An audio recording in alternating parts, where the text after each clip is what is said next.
آج دنیا بھر کے ممالک ڈیزرٹیفیکیشن اور قحط سالی سے نمٹنے کا عالمی دن منا رہے ہیں۔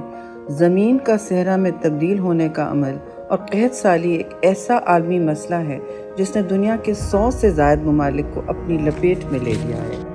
یہ بحران ماحول میں بڑھتی ہوئی تبدیلیاں اور انسانی سرگرمیوں کی وجہ سے پیدا ہوتا ہے۔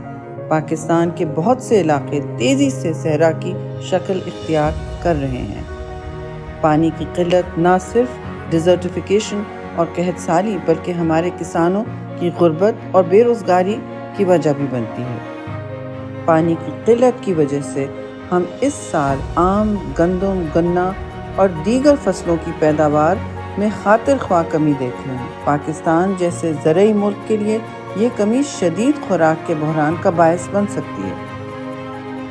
سندھ اور جنوبی پنجاب میں خاص طور سے خشک سالی سے مقامی آبادی، مویشی اور ہر جاندار شدید متاثر ہوا ہے۔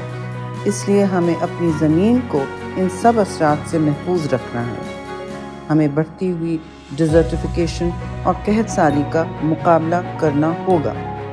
ضروری ہے کہ ہم ماحول کا تحفظ کریں، پانی احتیاط سے استعمال کریں اور زیر زمین پانی کے ذخائر کو تباہ نہ کریں۔ یاد رکھیں، اگر ہم نے پانی کی قلت کو سنجیدگی سے نہیں لیا تو یہ قحط سالی ہمارے ملک اور آنے والی نسلوں کے لیے بہت بڑا خطرہ بن سکتی ہے۔ ذمہ دار شہری ہونے کا ثبوت دیں، اپنے ملک کو صحرا بننے سے بچائیں۔